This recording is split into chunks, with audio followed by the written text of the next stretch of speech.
할렐루야.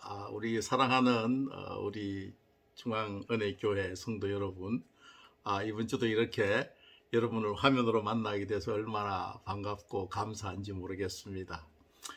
우리가 이렇게 주일날은 정말 이렇게 깨끗한 옷으로 차려입고 아침부터 서둘러서 우리가 이 교회에 오는 목적이 무엇이겠습니까? 우리가 하나님을 만나기 위해서 오는 것입니다. 우리가 다른 날은 몰라도 주일날만큼은 우리의 모든 시선과 모든 행사를 하나님께로 집중을 해야 합니다.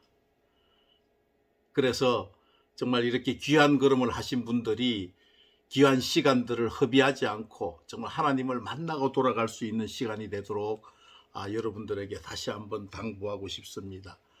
우리가 주일날은 박수 받을 수 있는 사람은 오직 하나님밖에 없습니다. 주일날 이 성전에서 사람들이 박수를 받으시면 절대 안 되겠습니다.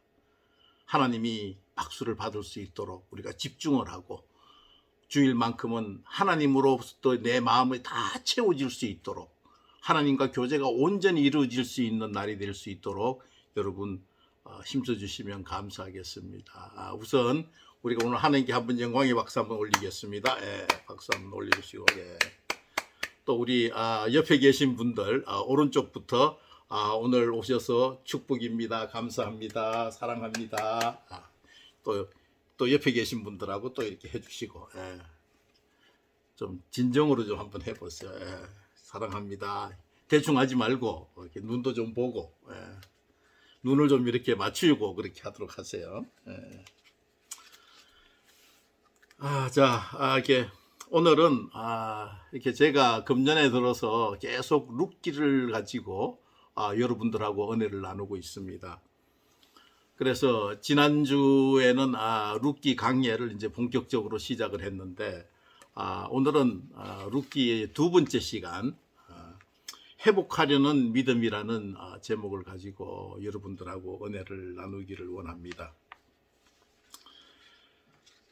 여러분, 우리가 인생을 살아가면서 크고 작은 문제들이 끊임없이 우리 주변에 일어나고 있습니다.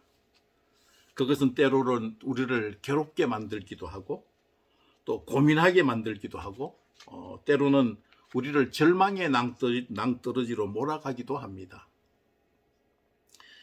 어떤 사람들은 그 절망을 이겨내지 못하고 스스로를 망치는 길로 들어서서 희망 없는 삶을 하루하루 살아가기도 하고, 또 어떤 사람은 자신의 인생을 송두리째 포기하는 결정을 내리기도 합니다.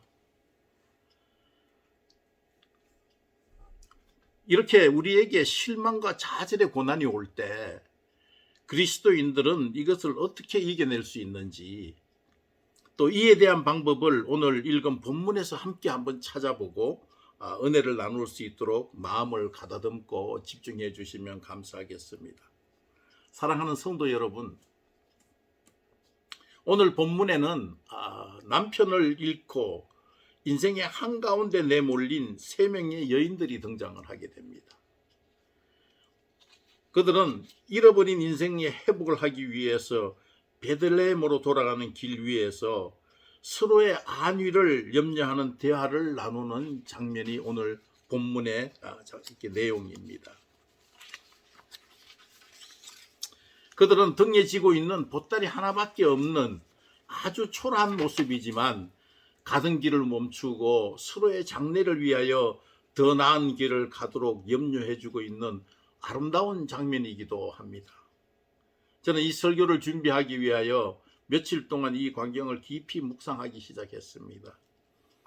묵상을 하면서 어느덧 이 장면이 영화의 한 장면처럼 큰 스크린으로 보이면서 그 스크린 안에 서 있는 이 초라한 세 여인들의 새로운 삶을 살기 위해서 가는 길에 내가 무엇을 도와줄 수 있을까? 내가 도와줄 수 있는 것이 있을까? 고민을 해보았습니다. 마땅히 해줄 것이 없었습니다. 그러던 중에 저 여인들이 또다시 같은 고난을 겪으면 어떡하나 하는 걱정을 하면서 인생을 회복하러 가는 길목에 서 있는 이 나오미의 모습이 눈에 들어왔습니다. 두 번 다시는 이러한 어려움을 당하지 않게 하기 위한 지혜가 무엇인지 주님이 말씀해 주시기를 기다렸는데, 이 초라한 세 명의 이 여인이 무언가를 회복하려는 믿음이 눈에 보이기 시작했습니다. 그래서 그에 대한 말씀을 준비하게 되었습니다. 여러분, 이 나오미에게 오는 고난이 오늘날 우리에게 일어날 수 있는 일이기에 여러분과 함께 회복하려는 믿음에 대하여 세 가지로 은혜를 나누기를 원합니다. 우리가 회복하려는 믿음을 지켜내기 위한 첫째는 일상의 선택을 신중히 하라입니다. 이 룻기는 기적과 이적을 행하는 위대한 사람들의 이야기가 아니라 평범하게 살아가는 일상적인 사람들의 이야기입니다. 다른 성경에 나오는 초자연적인 기적이나 또는 엄청난 능력을 가진 지도자들이나 또는 하나님의 능력을 보장받은 사람들의 이야기는 하나도 나오지 않습니다. 평범한 신앙을 가진 엘리멜렉과 나오미 가정이 하나님의 선택을 받은 사람들임에도 불구하고 하나님 없이 사는 사람들처럼 살다가 남편과 두 아들을 잃고 재산도 잃고 먹을 것도 없는 그런 고난을 받는 것을 기록하고 있는 게 이 성경의 내용입니다. 그러나 오늘 말씀은 이 잘못된 선택을 함으로써 완전히 무너진 나오미 가정을 회복시켜 나가시는 하나님의 사랑과 보살핌이 나타나는 성경이기도 합니다. 사랑하는 성도 여러분, 우리는 인생을 살아가면서 무수히 많은 선택을 하며 살아갑니다. 어떤 선택은 아주 사소한 선택일 수도 있고 어떤 선택은 인생의 아주 중대한 선택일 수도 있습니다. 또 어떤 선택은 잘한 선택일 수도 있고 어떤 선택은 잘못된 선택일 수도 있습니다. 때로는 이러한 선택이 우리의 인생에 커다란 영향을 주기도 합니다. 우리 그리스도인들이 항상 좋은 선택을 하고 하나님이 기뻐하시는 선택을 하면 좋겠지만 대부분 잘못 선택하는 것이 문제입니다. 하나님을 믿는다는 뜻은 하나님의 선택을 믿는다는 뜻이지 자신이 잘못 선택한 것을 하나님이 책임져 달라고 떼쓰듯 하는 것은 믿음이 아닌 것입니다. 하나님을 믿는다는 것은 첫째, 하나님이 살아 계심을 인정하고 둘째, 그분을 신뢰하고 의지하는 것입니다. 히브리서 11장 6절에는 이렇게 나와 있습니다. 믿음 없이는 하나님을 기쁘시게 못하나니 하나님께 나아가는 자는 첫째 반드시 그가 계신 것과 둘째 그가 자기를 찾는 자들에게 상 주시는 자임을 믿어야 할지니라, 이렇게 말씀하고 있습니다. 우리의 믿음의 결과는 복음에 순종하는 삶인 것입니다. 온전한 믿음을 가진 사람은 자신의 삶에 반드시 선한 영향력을 끼칠 수밖에 없습니다. 변화가 있을 수밖에 없습니다.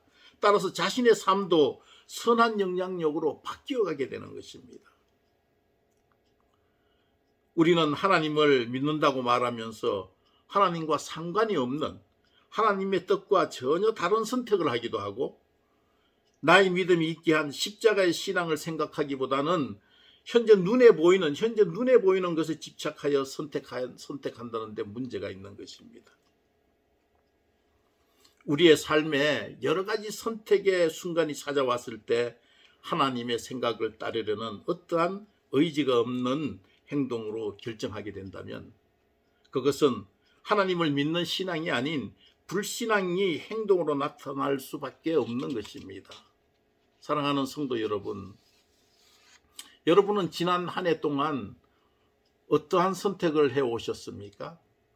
지금까지 인생을 살아오면서 하신 선택 중에 잘못된 선택을 하신 것은 무엇입니까? 그리고 지금은 어떤 선택을 두고서 고민하고 계십니까?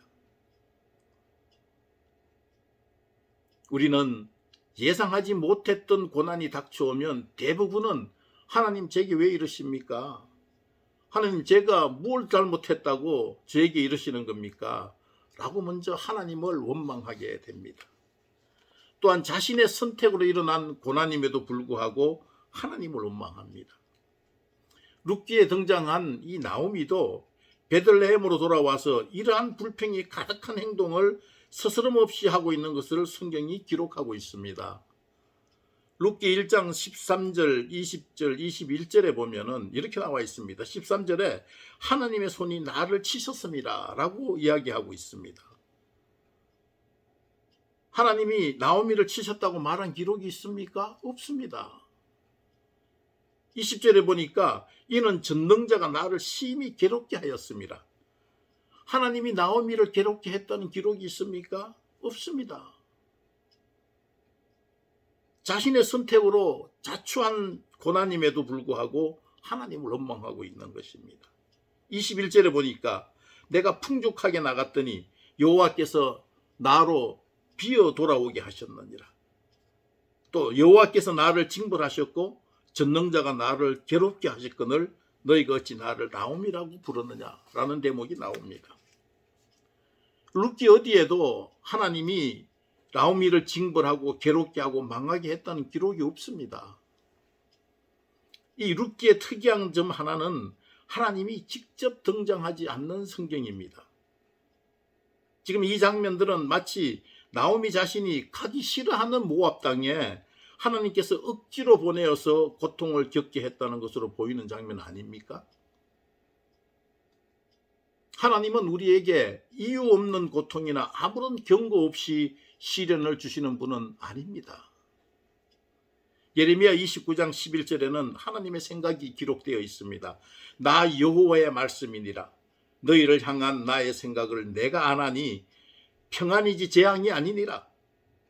너희들에게 미래와 희망을 주는 것이라 라고 기록되어 있습니다. 또한 요한복음 10장 10절에는 세상으로 오신 하나님의 생각이 기록되어 있습니다. 10절에 보니까 도둑이 오는 것은 도둑질하고 죽이고 멸망시키려는 것뿐이요 내가 온 것은 양으로 생명을 얻게 하고 더 풍성히 얻게 하려 함이라 라고 기록되어 있습니다. 이렇듯이 자신이 잘못한 것을 하나님께 핑계대며 울분을 토하는 나오미를 오히려 불쌍히 여기시고 축복의 마당으로 인도하시는 하나님의 사랑의 스토리는 다음번 주일에 한번 다루어 보도록 하겠습니다. 자, 우리 성도 여러분, 우리가 회복하려는 믿음을 지켜내기 위한 두 번째는 고난의 고통을 견디어내어라입니다. 사랑하는 성도 여러분, 이 남녀가 사랑을 하게 되면 그 상대의 얼굴을 매일 봐도 또 보고 싶고 또 보고 싶습니다. 목소리를 듣고 싶어서 몇 번씩 전화를 하고 또 한 번 전화하면 몇 시간씩 통화를 합니다. 또 만나게 된다면 손에 땀이 나도록 꼭 잡고서 놓고 싶어 하지 않습니다. 하나님은 우리를 사랑하실 때 이렇게 우리와 연애하듯 하기를 원하십니다. 만약 남녀가 몇 달을 봐도 보고 싶은 생각이 없고 혹시 만난다 하더라도 손을 잡아주고 싶은 생각이 없다면 그것은 사랑이 식은 것이 아니겠습니까? 우리가 하나님을 사랑한다는 것은 하나님이 차원이 높기 때문에 얼굴을 매일 안 봐도 되고 하나님의 손을 잡지 않아도 사랑이 유지되는 것은 아닙니다. 입술로는 하나님을 사랑한다고 고백하면서도 하나님의 전을 찾기를 즐거워하지 않는 사람들은 다시 한번 자신을 돌아보고 미세한 하나님의 음성에 귀를 기울이도록 노력해야 합니다. 입술로는 하나님을 믿습니다 라고 고백하지만 행동으로는 하나님이 주신 그 모든 것을 내 것처럼 내 마음대로 사용하고 내 마음대로 결정하는 그런 거짓된 믿음에서 돌아서야 하는 것입니다. 세상의 사람은 인생의 주인 자리에 자신이 인생의 주인처럼 살아가지만 거듭난 사람은 자신의 인생의 자리에 하나님을 인생의 주인으로 앉혀드리고 그의 인도하심을 따라가는 삶인 것입니다. 우리는 매일 매 순간마다 우리를 영원한 생명으로 인도하시려는 하나님의 음성에 귀를 기울여야 합니다. 우리가 평온하고 환경이 풍요로울 때는 하나님의 그 음성을 잘 듣지 못하는 약점이 있습니다. 왜냐하면 우리가 가지고 있는 것, 즉 세상의 것들이 좋아서 온통 관심이 그쪽에 두느라고 하나님의 음성과 손길에 민감하지 못하기 때문인 것입니다. 이러한 상태가 만약에 오래 지속된다면 교회에 다닌다 하더라도 겉모양만, 몸만 교회에 다니게 되는 것이지, 결국은 그런 사람들은 나중에 교회를 떠나서 세상으로 빠져들고 자신이 소유한 영생을 망치게 되는 것도 모르고 살아가게 되는 것입니다. 이러한 상태에 이르게 되는 것을 하나님은 히브리서 6장 4절 6절에서 이렇게 말씀하고 계십니다. 한번 비침을 얻고 은사를 맛보고 성령에 참여한 바가 되고, 5절에 보니까 하나님의 말씀과 내세의 능력을 맛보고 타락한 자들은 다시 새롭게 하여 회개할 수 없나니 라고 말씀하고 있습니다. 여러분, 굉장히 무서운 말씀입니다. 만약에 사랑하는 자식이 이런 일을 겪게 된다면 자식이 망하는 길로 빠져드는 것을 지켜만 보고 있는 부모는 하나도 없을 것입니다. 무슨 방법을 써서라도 구해내기 위하여 목숨을 걸고 덤벼들 것 아니겠습니까? 육신의 부모도 자신의 자녀들이 망가지는 것을 그냥 보고만 있지 않을진데, 우리 영혼을 천하보다 귀하게 여기는 하나님께서 그냥 보고만 계시겠습니까? 무슨 방법을 써서라도 망하는 길로 가지 않도록 하실 것입니다. 결국은 고통을 통하여서라도 우리의 관심을 이끌어내시는 분, 그런 분이 우리의 하나님이십니다. 이러한 심정을 하나님은 잠언과 신명기를 통하여 우리에게 이렇게 말씀하고 계십니다. 잠언 3장 11절 말씀입니다. 내 아들아, 주의 징계를 멸시하지 말고 그의 꾸짖음을 싫어하지 말라. 신명기 말씀을 이어집니다. 너는 사람이 자기 아들을 징계하는 것 같이 하나님께서 너를 징계하시는 줄로 마음에 생각하라는 거예요. 6절에 보니까 내 하나님 여호와의 명령을 지켜 그 도를 행하고 그를 경외할지라 라고 말씀하시고, 7절에는 하나님께서 너로 아름다운 땅에 이르게 하시나니 라고 약속하고 계시는데, 이것을 지켜 행한다면 이 아름다운 땅의 모습을 우리가 신명기 28장 12절에 보면은 그 축복으로 완성시켜주고 있는 걸 보여주고 있습니다. 신명기 28장 12절에 보면은 여호와께서 너를 위하여 하늘에 아름다운 보고를 열으시고 내 땅에 때에 따라 비를 내리시고 내 손으로 하는 그 모든 일에 복을 주시리니 내가 많은 민족에게 꾸어질지라도 너는 꾸지 않을 것이요 라고 말씀하고 계십니다. 이것은 하나님의 징계는 축복으로 인도하는 통로라는 것을 보여주고 있는 것입니다.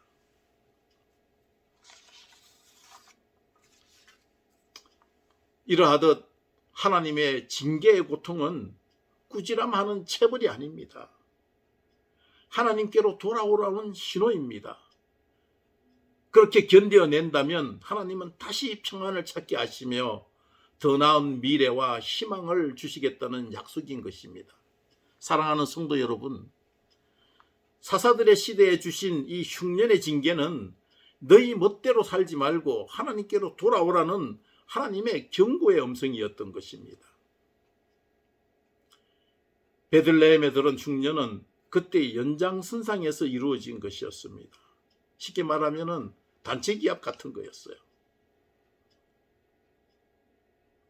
이스라엘 민족들이 타락하고 하나님께 반항하고 하나님을 떠나고 이방신을 섬기고 그 모든 것들을 하나님이 참고 있다가 하나님이 징계하시는, 어떤 특정인을 징계하는 게 아니라 이스라엘 백성들 전체를 징계하시는 그 연장선상에서 베들레헴의 흉년이 들었는데, 이 엘리멜렉과 나오미는 그 시대에 베들레헴에 살고 있다가 눈치 빠르게 그 징계를 피하려고 재산을 다 정리해서 모압 땅으로 도망치듯 떠나간 것입니다.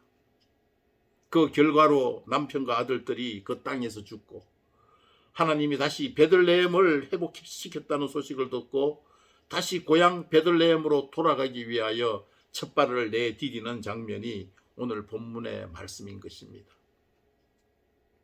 6절에 보니까 이렇게 나와 있습니다. 여호와께서 그들에게 양식을 주셨다 함을 들었으므로 일어나 돌아오려고 하여.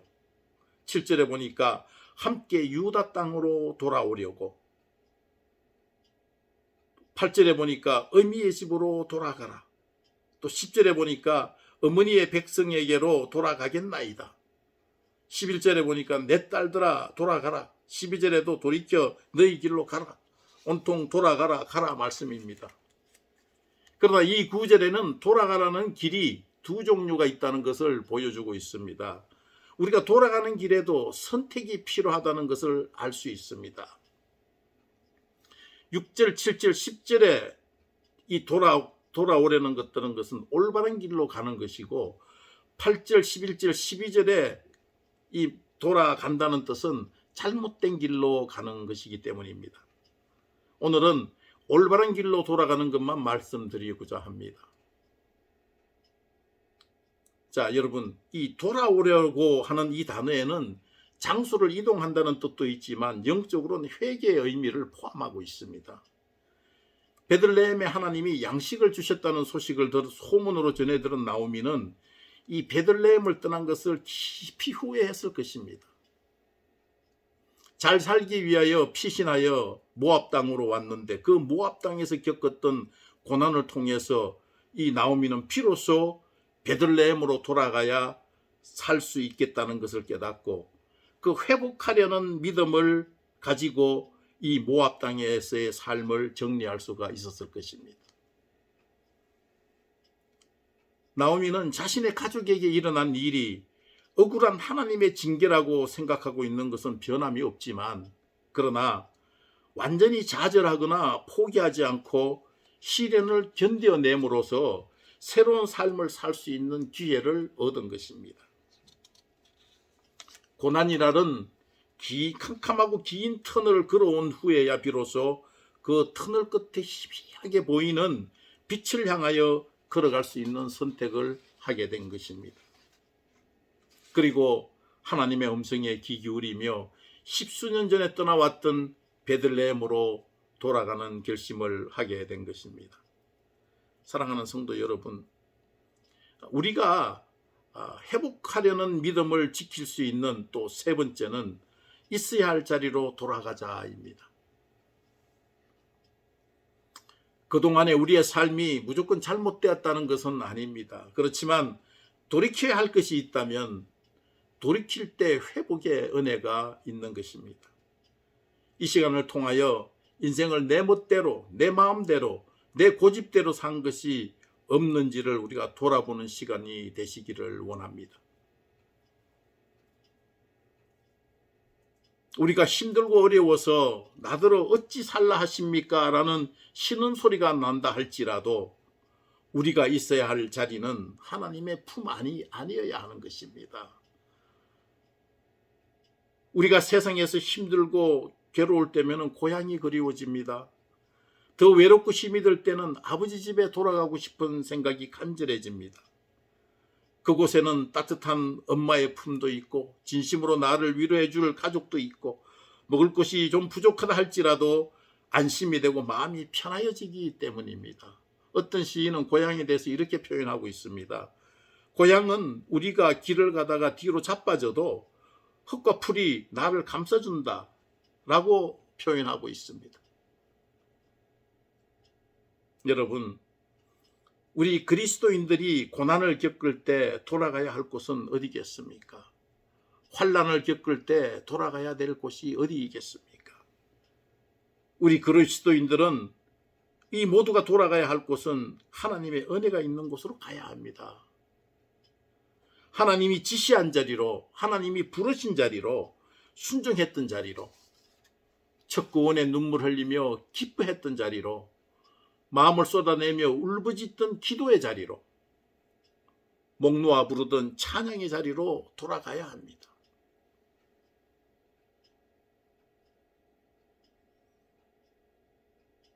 우리는 하나님의 백성입니다. 하나님의 백성이 머물러야 할 자리로 돌아가야 되는 것은 하나님께로 가는 것입니다. 하나님의 품으로, 하나님의 임재가 계신 곳으로. 우리에게 고난이 다가오고 어려울수록 우리는 하나님을 향해서 바짝바짝 다가가는 것이 우리가 살아가야 될 방식이기도 하고 우리가 살 수 있는 방법이기도 합니다. 사랑하는 성도 여러분, 우리가 인생을 살아가면서 겪는 수많은 고난이 고통을 동반해서 다가올 때 그 고통만을 이겨내는 수준으로 끝이 난다면 그 고통의 의미는 아무것도 아닌 것이 되지 않겠습니까? 왜냐하면 우리 인간도 다른 동물과 마찬가지로 생존과 종족 보존을 위하여 사는 존재로서 겪는 수준밖에 되지 않는 것이기 때문입니다. 사랑하는 성도 여러분, 우리 그리스도인들에게 오는 고통은 극복하고 이겨내는 것이 아닙니다. 우리 그리스도인에게 오는 고통은 그 고통을 견뎌내야 된다는 것에 있다는 것을 여러분 믿으시기 바랍니다. 다시 한번 말씀드립니다. 우리 그리스도인에게 오는 고통은 극복하고 이겨내는 것이 아니라 그 고통을 견뎌내는 것에 있다는 것을 여러분 믿으시기 바랍니다. 우리가 그 고통의 중심부를 통과함으로써 비로소 하나님을 볼 수 있게 하나님은 그것을 예비해 두셨기 때문입니다. 이것은 성경 속에 고난을 당했던 인물을 보면 알 수가 있습니다. 성경 속에서 고난과 고통을 겪은 인물들은 욥과 다니엘, 요셉, 다윗, 이런 사람들은 어떻게 그 어려운 과정을 통과했을까요? 그들의 공통점은 자신에게 닥친 엄청난 고난을 자기 의지로 극복하려 하지 않았습니다. 목숨이 위태로운 절대절명의 순간에서도 하나님의 통치를 바라보면서 하나님의 방법대로 묵묵히 참고 견뎌 나갔기 때문입니다. 그들은 하나님의 방법대로 회복하려는 믿음으로 일관하고 있음을 잘 보여주고 있는 것입니다. 그들이 고통의 늪에 빠져 있을 때에도 줄곧 하나님을 신뢰하는 것과 하나님을 바라보며 견뎌내는 모습을 성경에서 곳곳에서 찾아볼 수가 있습니다.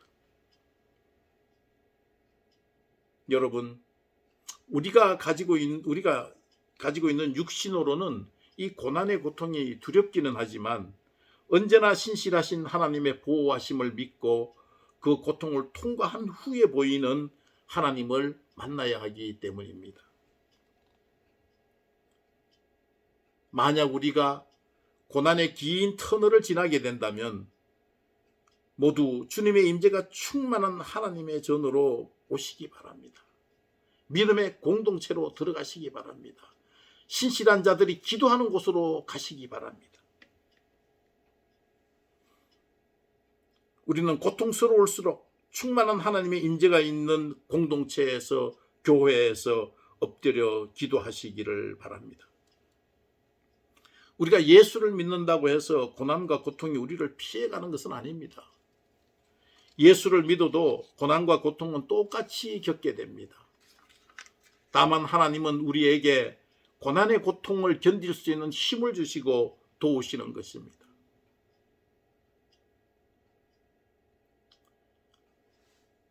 우리는 땅에서 우리가 고난을 받는 것이라고 생각하지만 하늘에서는 주님이 우리를 위하여 고난을 당하여 주시고 있음을 알아야 합니다. 이사야서 43장 2절에 약속하신 말씀이 있습니다.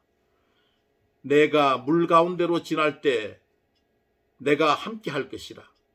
강을 건널 때 물이 너를 침몰치 못할 것이며 내가 불 가운데로 행할 때에도 타지도 아니할 것이요 불꽃이 너를 사르지도 못하리니.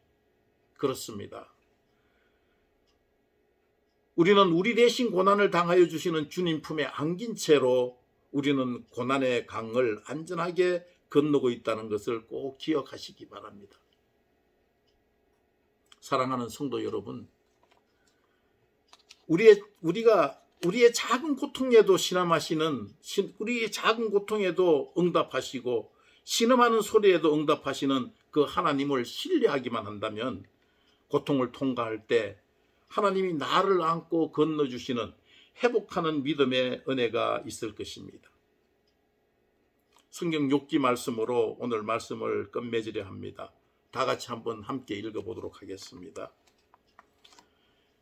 나의 가는 길을 오직 그가 아시나니 그가 나를 단련하신 후에 내가 정금같이 나오리니 내 발이 그의 걸음을 바로 따랐으며 내가 그의 길을 지켜서 치우치지 아니하였고. 여러분, 오늘 이 말씀이 여러분들의 축복의 말씀이 되시기를 소원합니다. 오늘 예배에 참석하신 우리 모든 성도님들께 이 회복하려는 믿음, 이 회복하려는 믿음이 충만하시기를 주님의 이름으로 축원합니다. 마라나타. 아멘. 여러분, 사랑합니다.